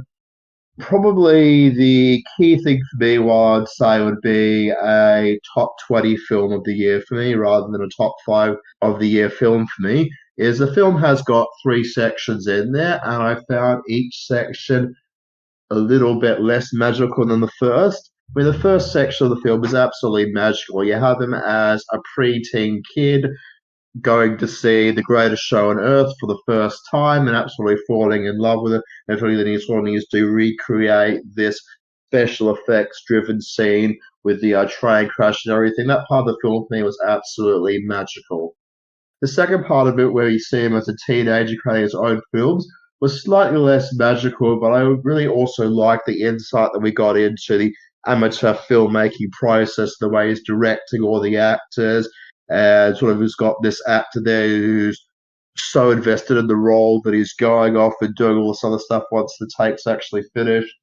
I thought that part of it was definitely very interesting. And it was just the third act for me that was a little bit on the weak side. You have he's a little bit older, he's still in high school, and he's encountering school bullies at a new school, and that for me felt quite formulaic. As Tom did mention, the film does capped off with an amazing finale with a great cameo in there, which I don't want to spoil for anyone because, for whatever reason, I managed to go into the film unaware of the cameo. So that was just brilliant. Absolutely loved the cameo, loved the final shot of the film. Like Tom said, Paul Dano, I don't know how to pronounce his name, absolutely fantastic. Definitely the biggest Oscar snub of the year. He didn't get a nomination for the film. I thought he was incredible in it.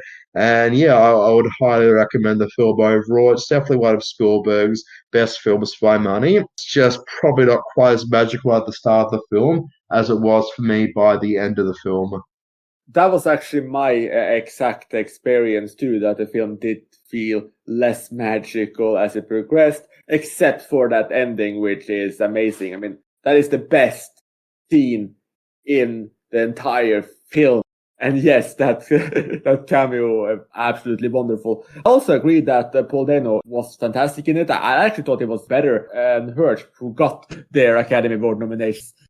I do think that Spielberg's passion for cinema comes through, but like Saul also says, that section where, he's countering school bullies, it's not that interesting. It is formulaic, and the way it's resolved as well, it doesn't feel special to me. I mean, it's a cool idea to kind of counter bullies with cinema, but it just felt a little bit off. Overall, I thought it was a good film, but not one I liked as much as I'd hoped. I'm glad that you both enjoyed the ending as much as me. I thought it was incredible and very well done. And if there's any listeners who grew up watching Spielberg films as much as I did, I mean, Indiana Jones and the Last Crusade was a very important film in igniting my passion for cinema, then I'm sure you're going to have a lot of fun with this. It is magical, as Sol and Chris have said, and it's also very moving. So hope that you enjoy this. What about you, Sol? Which film are you giving the gold medal to as best film of 2022? I will try to be as brief about my number one of the year, because it's a film that really needs no introduction and which we have actually already done a complete podcast on.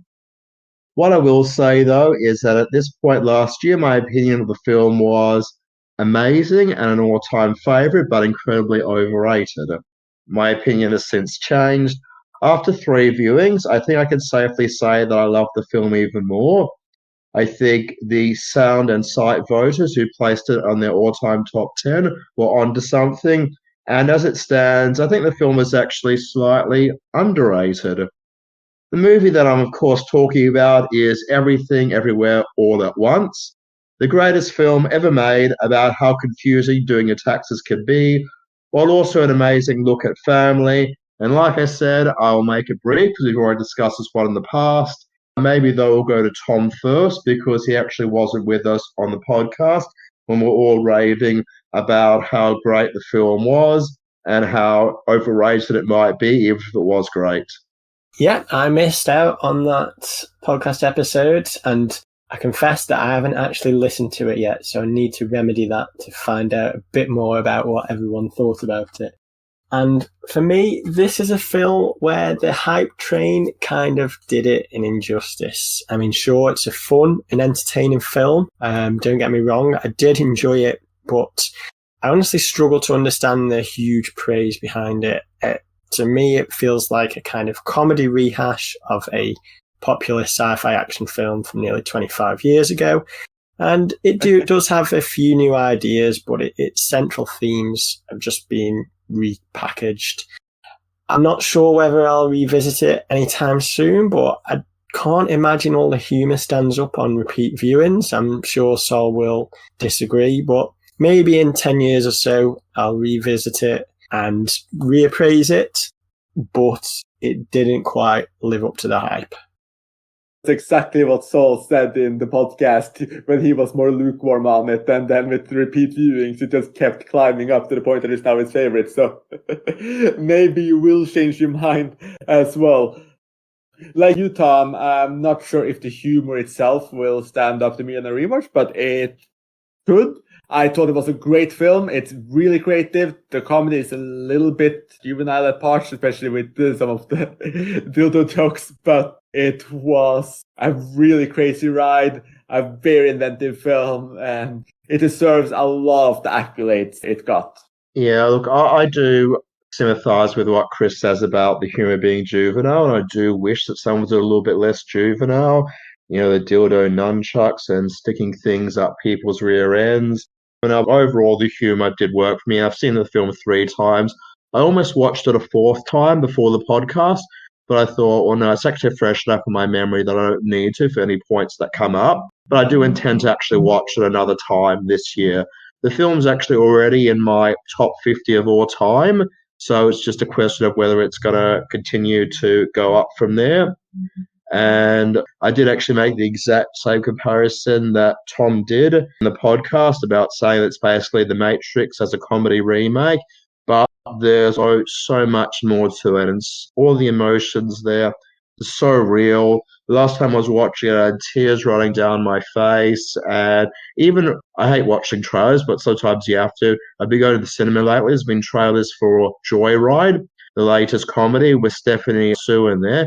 Every time a scene with her pops up or whatever, I get tears in my eyes because it just reminds me of those more emotional scenes from Everything Everywhere All at Once. And even I watched The Goonies for the first time just a couple of months ago, and just seeing the dad from Everything Everywhere All at Once in there as a child then, just bringing back memories. Yeah, I really want to go and watch it a 4th time, but I want to give myself a little bit of distance first. So I don't know, maybe it is a bit of an overrated film, but yeah, for me, it's actually already fallen out of the top 70 in Letterboxd. I think it's like number 74 or something. By the time we release this episode, it'll probably be out of the top 100.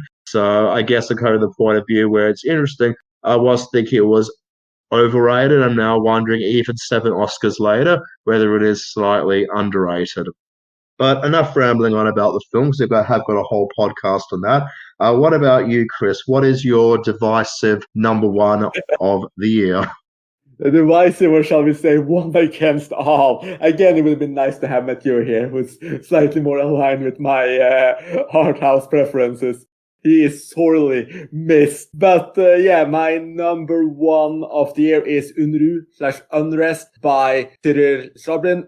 And it's probably not the film anyone expected to see about anarchism in 2022. But anarchism is order, symbolized by the famous AO logo, if you will, has long been one of the slogans of anarchism. And the film really does a lot to essentially embody the spirit. The film could have been a biography of one of the key anarchist theorists, Pyotr Kropotkin, as we follow him back when he was a cartographer into a Swiss watchmaking village, which is where, we are informed by the opening text, his anarchist commitment took shape. But the film goes in a very different direction, which may prove distancing to some viewers, I guess, including my two co-hosts, as it chooses to not focus on characters, but instead give a sense of time and place. The title Unrest or Unru actually refers to not just political unrest, but the balance wheel that keeps clocks ticking, with the film itself fittingly dedicating a decent portion of its runtime to the work of creating this wheel, often with stopwatches nearby to just see how many seconds sad process takes, and if they match the factory's goal of increased production. Interestingly, while the town's a hotbed of anarchist activity, everything up to and including the owner of the factory and the core power brokers appear to be harmonious. There is simply no unrest, if you will, which creates a striking internal contradiction that kept staying on my mind. What is also rather unique with the film is how it treats people in relationship to their surroundings, often placing the characters you might expect to be our leads in the corners of the frame, presenting a kind of visual equality, promoting and exploring the time, place, community as more central to its storytelling.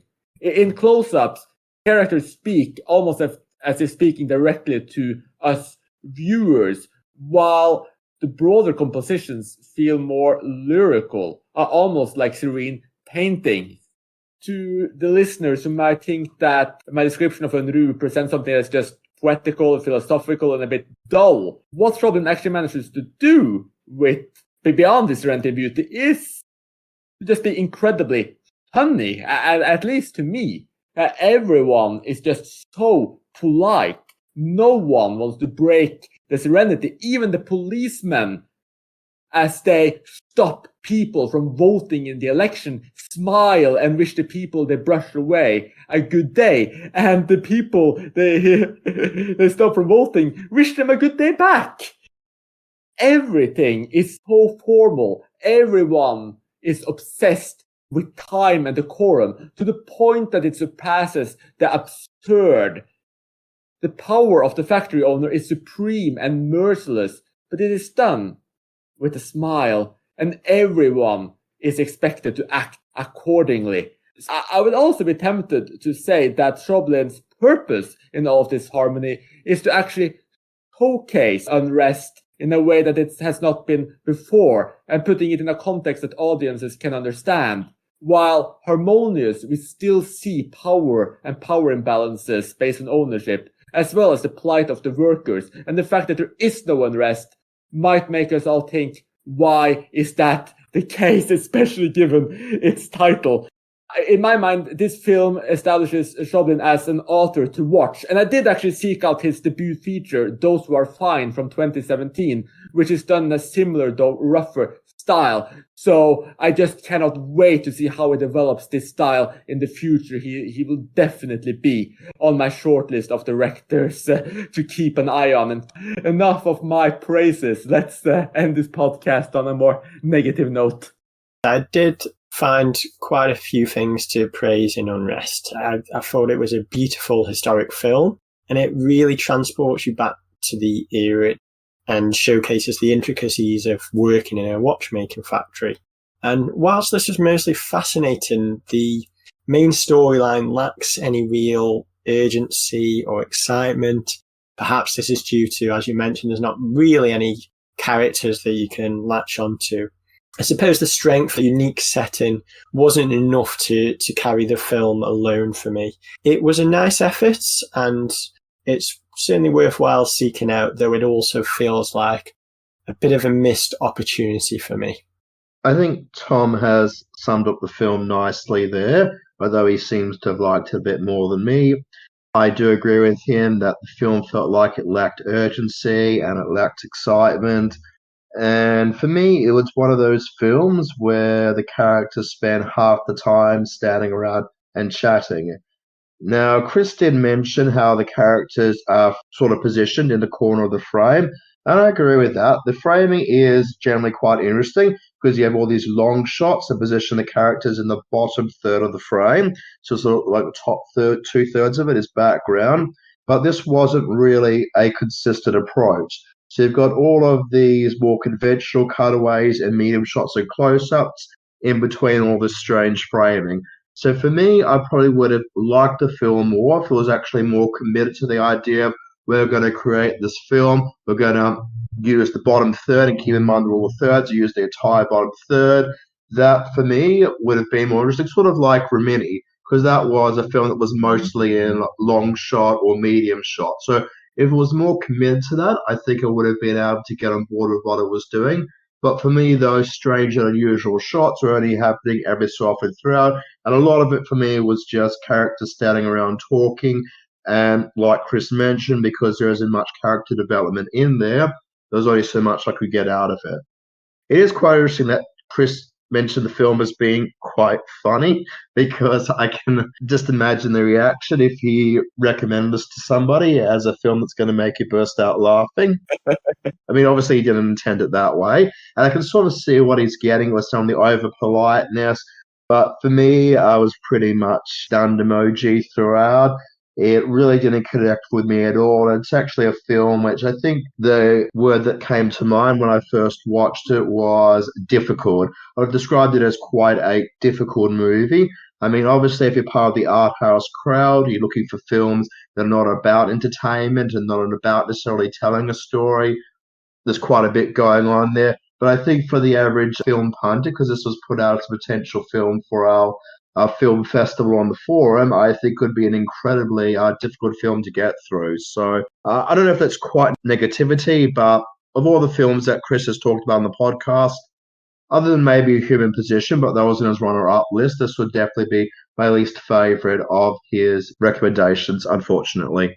Yeah, and interestingly, Human Position had some similar shot compositions as well. Those warning rings very true. I think that this is a film that is mainly going to appeal to art house audiences. Within its niche, it definitely has potential, but anyone who tends to prefer more narrative cinema, character-driven cinema, etc., probably will have a similar reaction, or even a worse reaction. So with that, we have actually come to the end of our podcast, and to end on a note of slightly more positivity and to honor our dear co-host Mathieu, who sadly could not be here with us today. I did think we could just present his top 10 of the year really quickly, so he has his recommendations as well. He has some huge films on his top 10 that we sadly did not get around to discussing. I mean, his number one was Jordan Peele's Nope.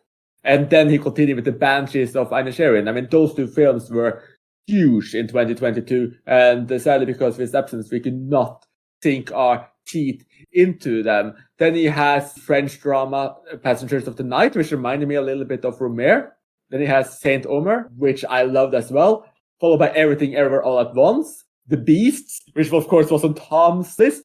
Layla's Brother followed that on 7th. Then Fire of Love, Father and Soldier, which is a French drama about a father who joins his 17-year-old son in the First World War.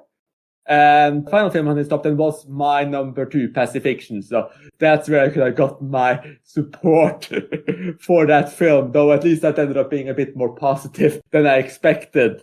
And with all of these recommendations, I hope that our listeners have found some choices that they might want to seek out right now, heard us highlight some of their own favorites, and maybe we brought up some films you absolutely hated or missed some films you absolutely loved. So for any criticism of our arguments and to just share your own personal favorites, you can go to the thread dedicated to this episode on icmforum.com, share your thoughts, share your lists, share your recommendations, and we'll love to meet you there and discuss further with you and just keep this episode going, because it seems like we all agree 2022 was just such a great year for cinema, and I'm sure there's much more to be explored and discovered. I mean, one of my most anticipated films, Scarlet by Pietro Marcello, is still not available to me, so that's one of the ones I just keep waiting for. So join us on icmforum.com, share your lists, and besides that, thank you so much for listening. Join us again soon. You have been listening to Talking Images, the official podcast of icmforum.com.